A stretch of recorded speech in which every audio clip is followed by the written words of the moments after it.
Hello, everyone. My name is Dexter Mason, the host of the second episode of Get Off the Bench. Presented by Ice Hockey in Harlem, Get Off the Bench is a series of fireside chats that's presented by Ice Hockey in Harlem, which continues the dialogue of D&I, diversity, equity, inclusion, on and off the ice. Today's conversation, we really want to use it to highlight the woman of Ice Hockey in Harlem.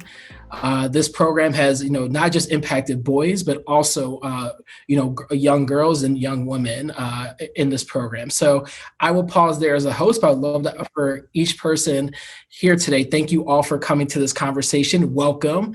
And I would love for, maybe each of you all would love to just maybe introduce yourself. Hi, my name is Sydney Kinder. I was a former participant with Ice Hockey in Harlem. Currently, I just finished my master's degree in athletic training, and I'm serving as an intern athletic trainer with Auburn University's softball team. That's what I have going with me currently. And I'm also working on petitioning the NHL to retire Willie O'Ree's jersey throughout the league. Hi, I'm Tara Gardner. I am a current board member, the board president of Ice Hockey in Harlem, a role I assumed this past August. In my professional life, I am the Director of Community Outreach, Partnerships, and Support Services for the Fresh Air Fund. And I came to Ice Hockey in Harlem in about 2005 when my son, Travis Bob, became a participant in the program, and I joined the board in 2015. Hello, everyone. My name is Tatiana Donaldson. I am currently in my outside life of Ice Hockey in Harlem, an associate consultant at a small nonprofit consulting firm called Community Resource Exchange. But in terms of my involvement in Ice Hockey in Harlem, I sort of have been involved in a couple different iterations now. I started as a volunteer coach with the Learn to Skate group probably about 2 or 3 seasons ago at this point, and really loved it. Of course, grew up playing hockey. I'm Kristin Blundo Douglas, and I am also on the board of Ice Hockey in Harlem and currently serve as the treasurer. I got involved with Ice Hockey in Harlem back in 2010 as a volunteer coach. And over that time, I've coached both co-ed teams as well as started the first all-female team at Ice Hockey in Harlem, of which Isabel was on my team, who you will hear from shortly as well. Hello, my name is Isabel Lopez, and I am currently a freshman at City College of New York. And I am a former Ice Hockey in Harlem participant. I know, Tatiana, you served as a coach. What kind of made you get involved with Ice Hockey in Harlem? And what was some of your, fond memories of the program? Sure. So I, like Kristin, played in college, and after graduating, joined a couple of leagues, leagues around the city, but was really kind of like feeling unfulfilled in like my hockey journey. I was, eager for it to not end, and I was like, what's the natural next step? And was looking into coaching, was trying to see what it might look like at Chelsea Piers or elsewhere. But a colleague of mine, and I'm in the nonprofit space, knew the former executive director of Ice Hockey in Harlem, and she was like, have you heard of this group? Like, that's right up your alley. Like, how awesome would it be for you as a Black woman to coach other kids and for them to be able to see themselves in you? And I was like, you know what, you make a lot of sense. And so I applied to coach, and honestly, one of the best decisions I ever made. I would love to kick it to you, Tara, just from your very unique role, and you're a board member now, but you've been a parent of participants in the program. So I would love to hear from you, just like as a mother, what made you make the decision to put your children into Ice Hockey in Harlem, and just like kind of your experience as a mother and now a board member. I would love to hear from you.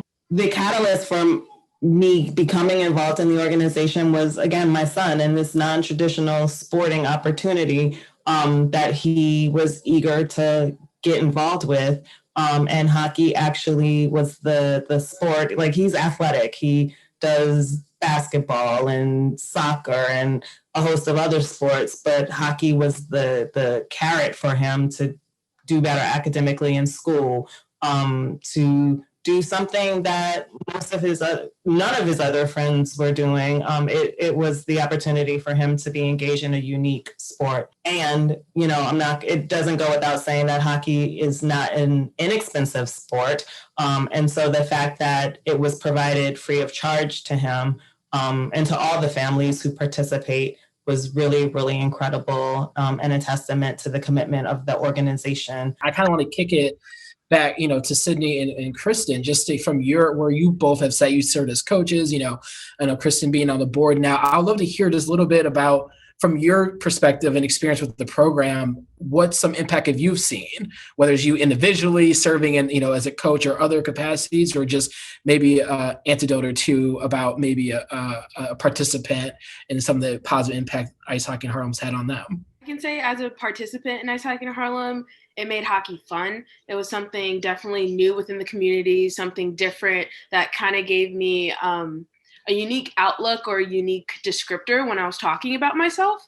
And what made it so much fun was the fact that there was so much likeness on the ice. Like, it was fun to go see people who are my peers, and that's being my peers in terms of the color of their skin and their ability. Ice Hockey in Harlem single-handedly shaped and changed the dynamic of where my life would have gone or would not have gone. The kids that I'm with, they see that there's more to this than the twice a week or the time in the class. It's like, okay, hockey can actually take me to other places. Hockey can help me do this, that, and the third. It's not just rec. It's not rec time of me being on the ice, and it's not something different. This is definitely a path and a car that I can use to take me to my next destination and where I want to go. I'm part of Hockey People in Color movement, which is a mentorship that helps to serve families and players who are in this, who don't know what to do and navigate this world, and find programs like Ice Hockey in Harlem that are welcoming, that are inclusive, that promote diversity, that understand it's very different for players of color to play this sport and be involved in this world, in a world that really doesn't want to see them. So it's been a fun challenge learning hockey, and even more of a fun challenge giving back to hockey. Kristin, your experience, I know you played hockey in college as well, and just wanted to hear a little bit more from you about, your experience actually being a woman, being, playing the sport of hockey. It seems like, perception wise is not accurate, but it seems like it is a male dominated sport.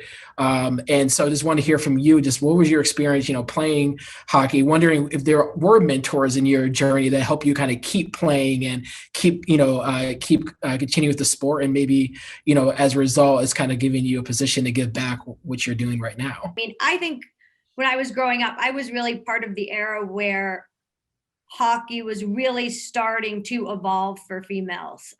When I started playing hockey at age 5, there really wasn't hardly any all girls teams, not really any at all. And then as I sort of progressed, you started seeing more and more girls teams. But I played on boys teams all growing up until right before I went to high school.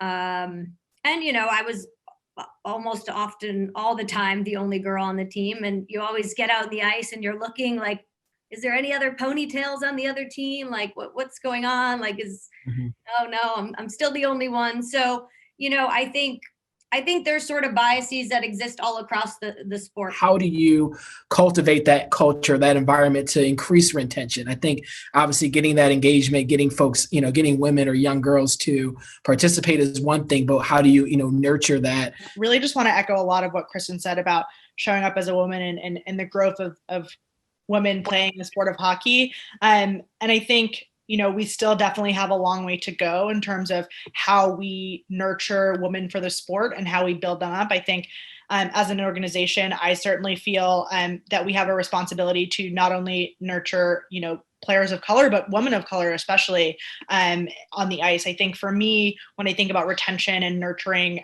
players who may not necessarily be the strongest players, but are committed to the sport, are committed to the values that the sport can bring. Thank you for sharing that. I think it's important. Yeah, representation matters so much, whether it's in sports, whether you see it in corporate America or politics, or just so many different, areas where I think representation matters for so many people. Just seeing yourself in that, or just having that support there. And Isabel, I guess kind of going back to you, you mentioned that your brothers played, and that's, one of the reasons how you got involved. But I guess for you, what kept you going? Girls team is what kept me going. Having a female coach is what also kept me going. Mm-hmm. And I think that having female coaches is especially important for the younger girls, because I think that when they see that a female is playing hockey or a woman is playing hockey, they'll be inclined to stay and just continue on with the sport. And actually, I want to kind of get to my next question about, what role should and could the sport of hockey play in addressing and, promoting more inclusion, diversity, equity in the sport or even in the community. So I think like you can see it with the NBA and the WNBA. You have not only that league supporting the WNBA in its financial endeavors or like having like brother sister kind of teams, but you also see individual players as well showcasing and showing off like the abilities of their female counterparts. And I think a lot of the time when we think of women's sports, it's talked about with an asterisk, like, oh, they're good for women's sports, or they're good for this level that they're playing at. There's like a technicality that comes to it. And it's just like, no, we are very well parallel to what's going on in that male world. So I think if you saw, and again, it's not necessarily idealistic because Rome wasn't built in a day, but if you saw a systematic change with women's sports, women's ice hockey being shown on major broadcasting sports networks, see the league kind of supporting it, showcasing it, showing it off, like, oh, we don't have a Rangers Islanders games tonight, but there is a Minnesota Whitecaps and Riveters game playing, talking about it, making it part of regular conversation, not that something that's shown up on ESPN Sports Center top 10, like, because this is the one play of the month that you're going to see of women's hockey. Even talking about it on a collegiate level, making it more known. Okay, Mercyhurst and Clarkson are playing.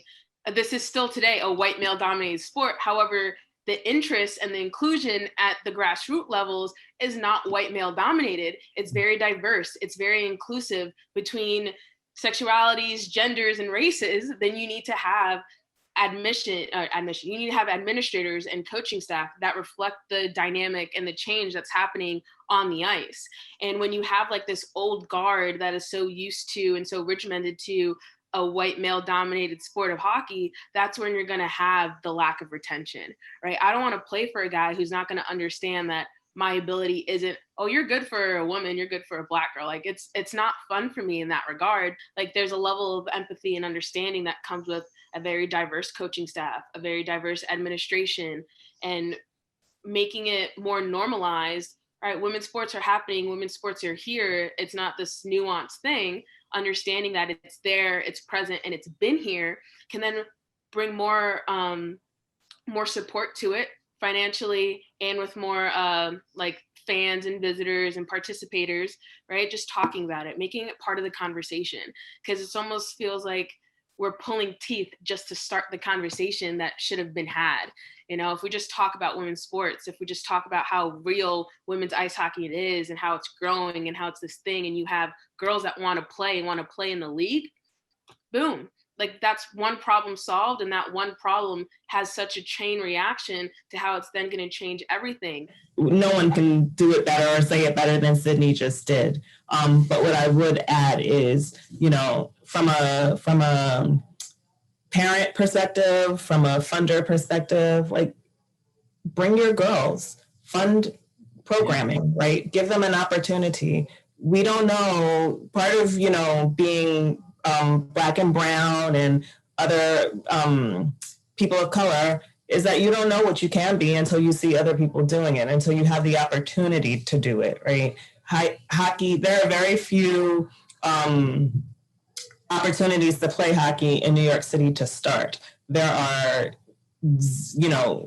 fewer opportunities to play for free.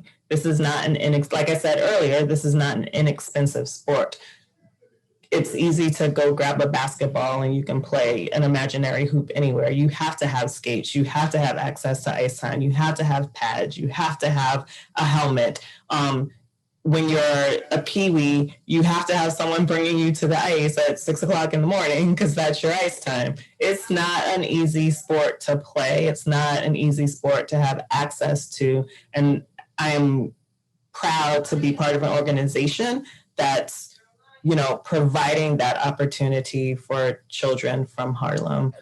And so, Kristin, I want to kind of go back to you. You say you've been involved as a coach, you've been involved as a board member, et cetera. You played the game. Just what is some of, I guess, Tara touched on a little bit about some of the, academic aspects, social aspects, access to opportunity, exposure. But where you sit, I guess, can you talk about some of your, I guess, favorite memories as, a coach, a board member in Ice Hockey in Harlem, whether it's impacting a group of kids, whether it's young girls, just really curious, like, what is some of your favorite moment of being affiliated and part of Ice Hockey in Harlem? So I think from the coaching side, it's just seeing the progression of the kids throughout the program. I mean, I think I coached Isabel when she was a mite, and then again on the girls team. So sort of just seeing kids advance through the program and seeing how they change. And every year, looking at the roster and seeing who's coming back and being excited that, almost everyone's coming back. And if someone wasn't coming back, figuring out why they weren't coming back. And I think from the being on the board and being the treasurer, which I've never been a treasurer before, and but you really realize how far dollars need to go, and how important funding is, and every dollar needs to be allocated properly, and the only way to start the girls program or to start the college exploration series or to start some of these academic opportunities like going to visit college or having a college team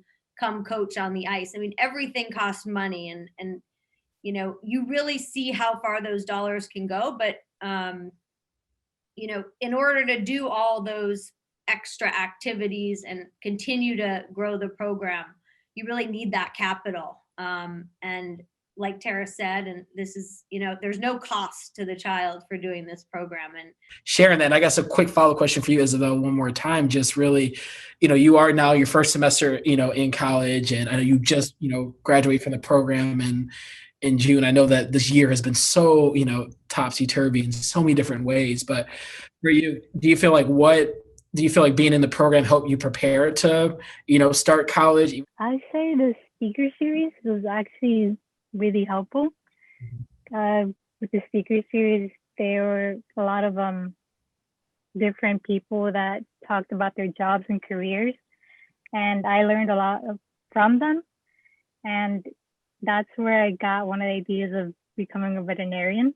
Sydney, I just want to, from your perspective too, from being what is some of maybe your favorite memory from being a participant in Ice Hockey in Harlem? I'm actually at a loss of words. I can't really say what my favorite experience at Ice Hockey in Harlem is or was. I think it's all just been like a cluster of fun. Mm-hmm. I think the most memorable stuff is Ice Hockey in Harlem's ability to send kids to camp with their like camp scholarship program. And luckily I was one of the girls that got sent to Sylvan Lake. And I think Isabella, you were as well, but a few years after me. So that's fun. It's kind of like your first international trip. Well, it was for me. I was going by myself without my parents. And I think it also fell along the week of my birthday. So now I'm in this foreign country with people I don't know, with nobody I know, playing a sport that like I'm okay at the moment. And I'm just like, okay, no one looks like me. I want to go home. But Graham and everyone there just made it so personable, made it so fun, celebrated my birthday. Like we did so much fun stuff on the ice. But I would definitely want to have maybe one more question, a quick, lightning rod question for everybody. Just if you can describe your experience with Ice Hockey in Harlem in one word, whether, positive, whatever that word, just one word, one adjective that describes your experience with the program, like feel free just to say that word, nothing else, just one word only. And I'm going to put people on the spot. So Kristin, I'm going to start with you.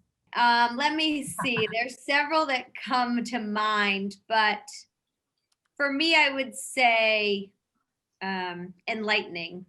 Mm-hmm. Tara?